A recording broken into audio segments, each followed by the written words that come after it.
What is going on, alpha males?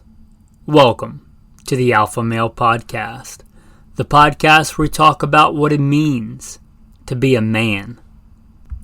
And we don't apologize for it. Strong, dominant, in control, made in the image of God. Today, we're going to talk about the value of reps and sets. Going to plug in the bio, and then we'll get into the main topic. So, who am I? Who is this person talking to you from across the internet? Why should you listen? First and foremost, I am a Christian, a servant of God, and a follower of Jesus Christ. God has blessed me to do many things in my life, for I could do nothing apart from Him. U.S. Marine Corps combat veteran, did a couple of tours in Iraq. As an assaultman after my combat tours, I was an urban warfare instructor for the Marine Corps under Mojave Viper. Also served in the U.S. Army, both full-time and part-time National Guard. Also did several years in law enforcement, LAPD. I worked regular assignments and more specialized assignments. Been a private contractor for a 3-letter government agency. That's all I'll say about that. Been blessed to be a state rifle and pistol champion and West Coast regional rifle champion. Won more shooting competitions with the talent that God's given me than I can actually remember. Was blessed to be the commander of a tactical team in a large metropolitan area. Our primary job, the reason we primarily existed, was to stop active shooters. I got the opportunity to head up and be the commander of that team.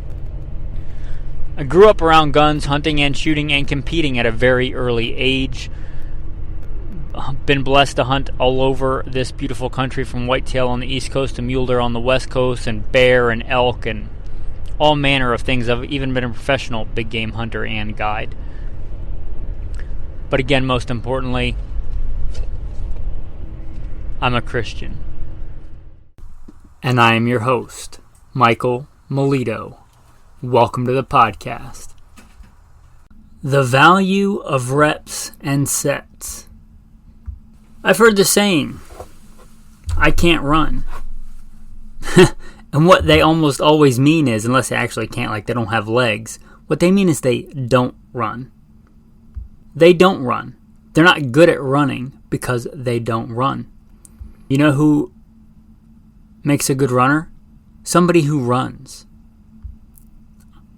For it is written, to he who has, more shall be given, and he will have an abundance.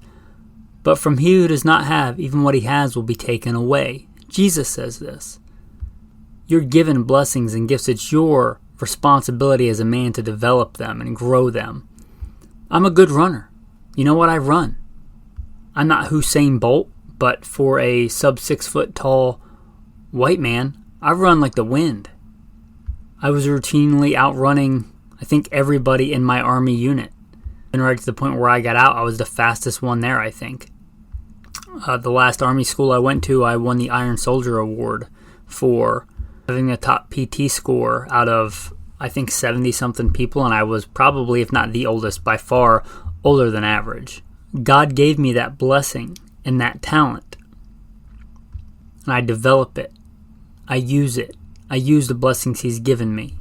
Let me tell you a little secret.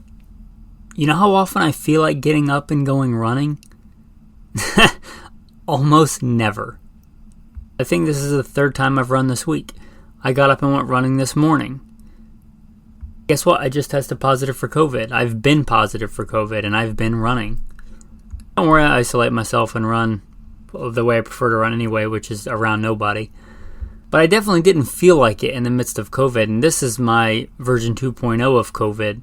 By God's grace, I'm feeling much better now, but it hit me far worse than the first time I got COVID, and I don't know why, if it was a strain or something. But it was bad. I was still out running, feel like it or not. You know who else is a good runner? My wife. She's getting ready pretty soon for a half marathon, and I'd venture to say that she can probably outrun most 18-year-old men, most 18-year-old boys, however you want to phrase that, depending on where they are in their life. You know why? Because she runs more than they do. Some people are naturally better runners than others. Some people are naturally better shooters than others. I am very blessed by God to be a good shooter, as you heard in the bio. I've won more shooting competitions than I can remember. I don't apologize for what God made me. I'm a good shooter. I'm a master shooter. I'm a good runner. I wasn't very good at running when I first started out. I venture to say when I joined the wrestling team, the first sport that I joined, I think besides competitive shooting, I may have been one of the worst runners on the team. By the time I got out of high school, I was running track and cross country and wrestling, and I was a good runner. You know why? Because I ran. I was blessed kind of right off the bat, I think, to be blessed with the exceptional talent of shooting. But I still practiced all the time. I still shot all the time. I still took it seriously. You can apply that to so many things. Some people can naturally bench press more than others. But you know who's good at bench pressing? Somebody that bench presses several times a week for years. That's somebody that's going to be good at bench pressing. That's how that works, right? I grew up a heathen. But by God's grace, I know quite a lot about the Bible and verses and have memorized more than a few. Because I read the Bible, right? And that's what this episode is about, reps and sets. Reps and sets, the value of reps and sets. You know why you're not a good runner? Because you don't run. You know why you don't have a six-pack? Because you don't do abs and you eat Oreos. Back to that and doing what you don't like. I like Oreos. They're delicious. They're also horrible for you. I cannot remember the last time I ate Oreos. In fact, I can remember when I went to boot camp in the Marines and I joined at 17? I may have been 18 going through boot camp. I remember giving away the Oreos that came in our little sack lunches. Even though I was crazy hungry and lost a ton of weight that I didn't need to lose because I wasn't fat going in. Giving away my Oreos, I remember that vividly. You know why? Because that's garbage food. It's better to not eat than eat that stuff unless you're all but starving to death. What you do over and over and over again matters. If you want to be a good runner, you gotta run. Feel like it or not. Again, I almost never feel like it. When I worked crazy long hours, even no matter what kind of job I have, I still work out. Whether I feel like it or not. Feel liking it has nothing to do with it. What kind of man would I be if I did what I felt like all the time? Watching some kind of garbage on TV, which I don't even have a TV. Eating junk food. Not submitting to God, because honestly, a lot of times I don't feel like doing what I'm supposed to. I feel like doing what I want to do. As a Christian, as a servant of God, that's not me anymore. I'm not my own. I was bought with a price, the Bible says. I don't belong to myself. I was redeemed by the precious blood of Christ. And I value that, which is quite often bad and downright evil, against the commandments of God. I submit to God and do what I'm supposed to do, what He tells me to do. That's what all sin is, really, when you think about it. It's saying, God, I know what I'm supposed to do. I know what you told me to do, but I'm going to do what I want to do. I know you said don't eat the apple, but it looks pretty good, so I'm going to eat it anyway. I know you say you shall not commit adultery, but my wife's been really mean to me lately, and that woman at the office looks really nice, and she's really nice to me. It's knowing what God wants you to do and doing what you want to do. About doing what you want, it's about doing the right thing, and it's about doing it over and over again. Reps and sets matter. If you could just do one sit-up and have a six-pack, then pretty much everybody'd probably have a six-pack, or most people would. If you go to the gym once and be super buff, right, then probably everybody would be in really good shape. That's not how that works. If being a good shooter required no discipline, then everybody would be an exceptional shooter, right? It's not how it works. Nobody pops out of their mom's womb doing an El Presidente. If you don't know what that is, that's like a classic competition shooting drill. Facing away from the targets, you turn, draw, fire 2 shots on 3 targets each, reload 2 shots on 3 targets each. Anyway, nobody comes out of their mom knowing how to do that, right? Nobody comes out of their mom doing Mozambique drills, El Presidentes. They get good at them by reps and sets. Repetitions matter. Doing it day after day matters. Practicing matters. When I go back and listen to early podcast episodes, it's amazing how much better just the sound quality is because I have better equipment, but how much more developed my oratory ability is. Go listen to a very early episode. It's and yeah, and so if you do this, yeah, even in something as simple as speaking into a microphone, Reps and sets matter. To expound on that too, practice doesn't make perfect. Perfect practice makes perfect. I learned that in the Marines. I still remember learning that. You can't just do garbage sets. If you do garbage sets, you're going to get good at doing garbage sets. If I go to the gym and bench press just the bar, and if that's where you start, that's fine. But if I only ever go to the gym and bench press the bar and I do it 3 times, I'm not going to get real strong. That's a garbage set. I need to put on there an amount of weight that challenges me, and hopefully an amount of weight I can do to failure. That's a good set. You can go to the range with a giant brick of 1,000 rounds of ammo and just shoot randomly at crazy stuff with no real discipline and no real plan. I might actually get worse when I leave the range than when I went there. I can put up a challenging size target at a challenging distance and really force myself to focus on the fundamentals. I can set up my shot timer and force myself to go fast and go faster and go faster. Those are good sets. Those are good reps. That's the difference. I've been thinking about doing this episode for a while now. I could have just done it when I first thought about it, and it probably wouldn't be as good. But I went over it in my head over and over. Mental sets, mental reps. I thought about what I was going to say. There's a man I consider a good friend, one of the patrons. He's trying to learn how to hunt. A lot of men learn that growing up at an early age. They learn that from mentors. But he's trying to learn it pretty much on his own. I help as much as I can. Try and plan out like virtual hunts for him, and like he sends me a map and I show him places I think are good. But again, that boils down to reps and sets for him. Now hunting, even a good hunter, is not guaranteed. Maybe one of the things I like about it, the challenge of it. But somebody that consistently puts in the scouting time, the mapping time, the time in the woods, the time looking at the sign on the ground, the time studying the animals, getting in again, reps and sets. The person that does that will much more consistently get game than the person that doesn't. It's just reps and sets.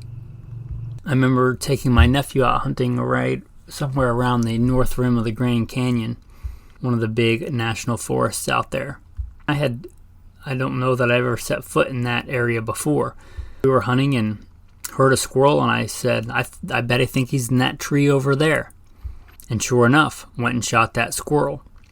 Now, to somebody who hadn't really spent a lot of time hunting or in the woods, that may seem like some kind of crazy feat out of the thousands of trees we were surrounded by. But I had done my reps and my sets, right? I knew what kind of trees were appealing to squirrels for habitat, for things like that. I even knew where to look for them, what kind of places they like in the trees, and I was able to spot him and shoot him. Reps and sets matter in all kinds of things. And stop doing what you feel like and doing what you're supposed to do, what's beneficial to you. To he who has more shall be given, and he will have in abundance. Sometimes I really can't wait to open my Bible and read it. Sometimes I really don't want to, if I'm being honest. But I do at both those times. Far less important, perhaps not important at all, if I feel like going running or not. What matters is if I do go running or not, right? That's more important. You look back over the course of a year, it really matter how I felt when I went to the range, if I felt like shooting or not, if it was a little too hot or a little too cold, if I really didn't feel like dry firing that day, or does it matter that I practiced, except for Sabbath, every day? It matters that I did it, right? The reps and the sets matter. They matter in life. If God has given you those talents, those abilities, then grow them, develop them, do your reps and do your sets.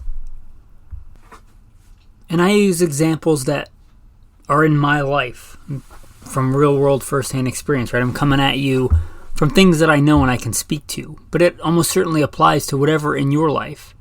What do you value? What are you spending your time doing? Forget about money. Everybody worries about money so much. You need it to buy stuff, but you can't take it with you when you're dead. Consider what sort of man a man is. Look at his life. Look at what he spends his time doing over and over and over again. The things he does or doesn't do routinely. Maybe there's a man out there that just can't wait to wake up early and go running, whether he's sick or tired or anything else. and likes to work out every day and likes to practice every day and train every day and read his Bible. He just loves all that stuff. He just can't wait to do it emotionally, feeling like he wants to do it all the time. But I'll be honest, that's not me. That doesn't dictate what I do or don't do. Because I know the reps and the sets matter in life. I know that God gives me a talent, and it's my responsibility to develop it and use it and go to Him when I need the strength to carry on. You likewise, men. Reps and sets matter. What do you value?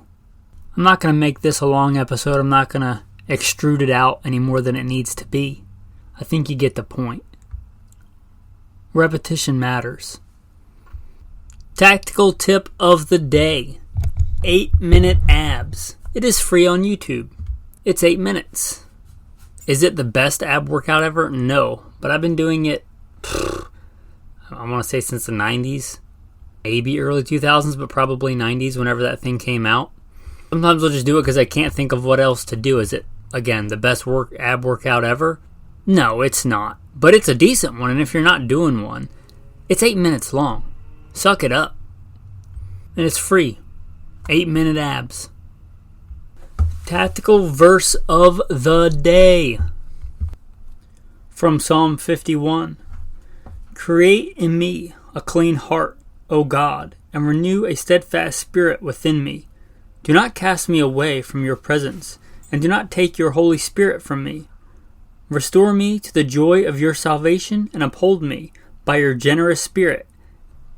Then I will teach transgressors your ways, and sinners shall be converted to you.